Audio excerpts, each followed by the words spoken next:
Got my cutter, got my torch. Pour a beverage and I step out on the porch. Grab a cigar, I love that view. I guess it's time for another Poolside cigar review.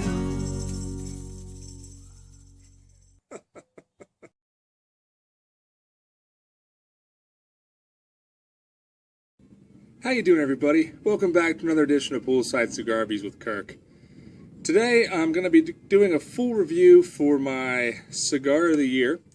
That's the Oliva Serie V Melanio No. 4. You know, I explained in my top 5 budget cigars video why this was my cigar of the year. And then if you want to call bullshit on me because CA also called this their cigar of the year, that's fine. You know, I'll just give a quick explanation again, just to recap. I bought 2 boxes of these this year. Very rare for me to ever buy 2 boxes of anything within 1 calendar year. And on top of that, I probably bought another, 3 to 6 while I was at the B&M's at lunchtime or whenever, just hanging out. So that's why I gave this my cigar of the year. It was just a go-to cigar. Am I going to say it was the best cigar I smoked all year? I don't know. That's really hard to say. But it's certainly the one I smoked the most of and then just loved. I mean, I've smoked a ton of them, and I enjoy them every time. So now that that's out of the way, let's talk about the cigar. It's from Oliva, probably my favorite brand. I mean, it's gorgeous. The construction on it is just perfect. You know, the cap is flawless. The roll is flawless. It's got a nice little box press. I'm not really a big fan of box press cigars, but you know, I haven't had any problems with this one. And this is a 4.5 by 46. Again, this is the Melanio No. 4. This is my cigar of the year, not the Torpedo. I like the No. 4 because it's a short smoke and it tastes great. It's got a nice sweet tobacco, and I'm getting a little bit of a fall leaf smell off of it. You know, I smoked a lot of these, but like I said, when I smoke cigars, I don't sit and do the full review routine. I cut them and light them, and I either enjoy them or I don't. But, so I generally don't smell my cigars. Perfect draw. Just the right amount of resistance. Fairly loose, but some resistance.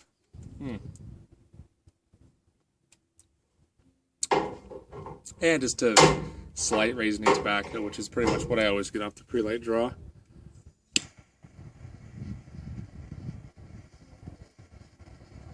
So let's just light it already. Get smoking, right? Or when it's sunny outside, you cannot see the flame on a jet lighter.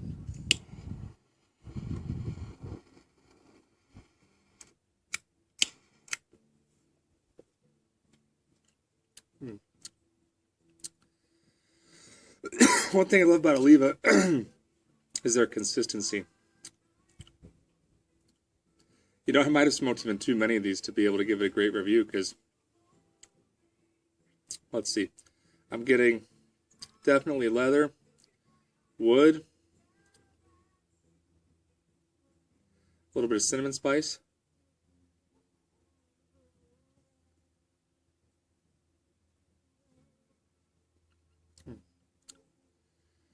Really delicious.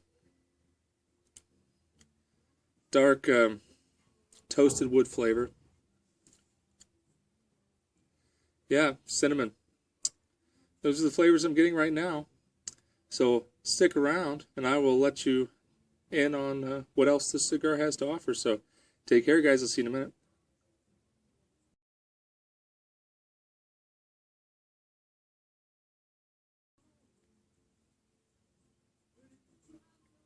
So I'm about 15 minutes in now. I'm going to just tap the ash and take off the first band. As you can see, burning very nicely. I can't recall if I've ever had a burn issue. Certainly not enough to leave a memory. But like I said, for a box press cigar, these burn great. I mean, I don't have problems. As you can see, I'm only 15 minutes in. We're pretty far down, but for me, that's the appeal of this cigar. I really like short smokes. we all have our preferences. Some people like 60 rings, some people don't. I don't have that much time, and I love cigars, but I've got other things going on in life, and for me, like a 45, anywhere between a 30 and 45-minute cigar that's a great cigar that I can get for a reasonable price is very hard to find, which is one of the reasons why I buy so many of these, is I get boxes generally off CBITs. I mean, I think retail for a box of 10, they come in boxes of 10, is about $70, but I've gotten these as cheap as $40 for 10 off CBITs, so a world-class quality Petite Corona for $4, man, that's a winner for me.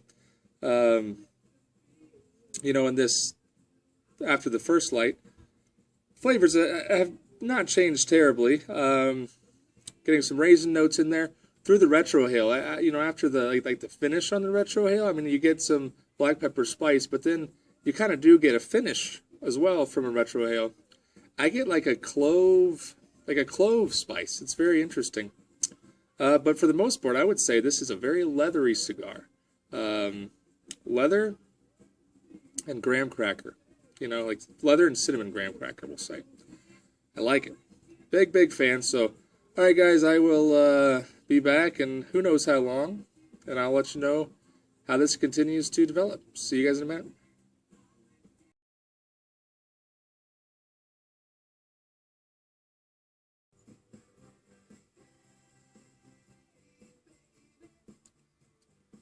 So, about 25 minutes in now.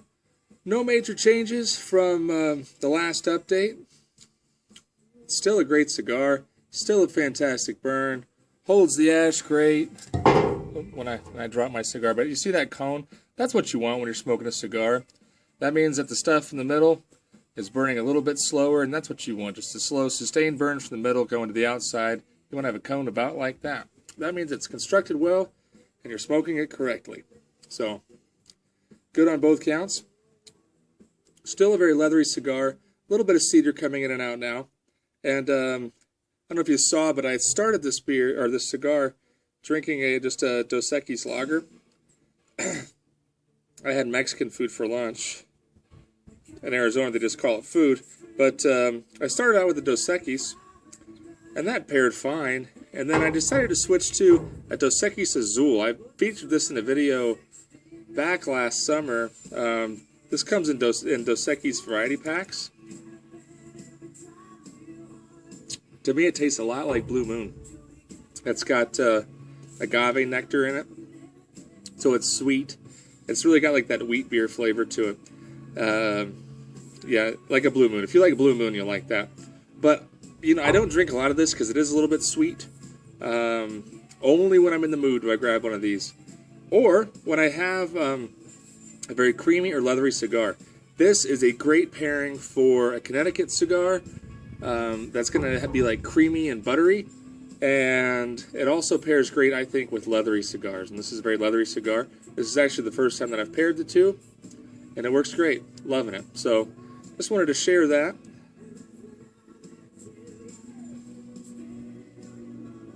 This is widely available, but you have to get it in a variety pack.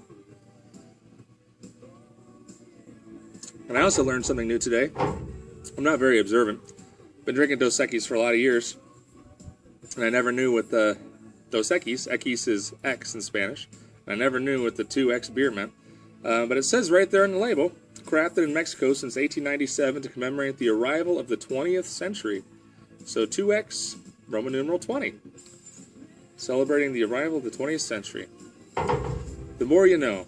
Alright, well I'll be back and let you know how this thing finishes up. So stick around. See you in a minute, guys.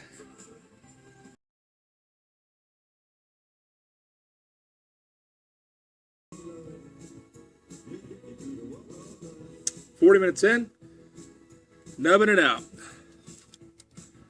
Last ash, stays cool, burns perfect. No touch-ups, no nothing. Last third, again, about the same.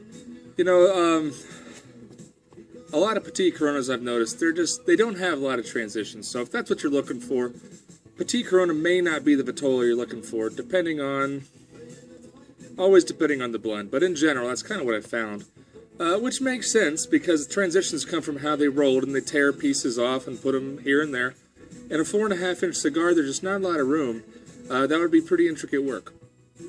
But you're not going to get bored either, because this is a 40-minute smoke, and a lot of people might have ended it at the 30-minute mark. So at 30 minutes, I mean, it did have a slight transition, I guess, between during the first third was a little bit more dynamic, but overall, great cigar. Really enjoyed it. Like I said, this is my #1 cigar of the year. I smoked a lot of them. I love them. Great cigar. And I'm always on the lookout for great petite Coronas. Now, I've smoked my way through the whole Oliva line many times over. I love Oliva. You know, I don't know. This Melanio #4 is just it's really fantastic.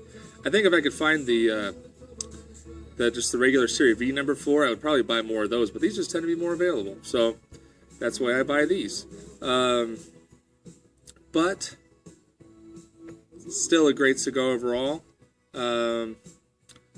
Just an APB out there. If anybody has an Oliva Serie S, which have been long since discontinued, or Master Blends 1 or Master Blends 2, let me know. I haven't had those cigars. I've been dying to get my hands on some.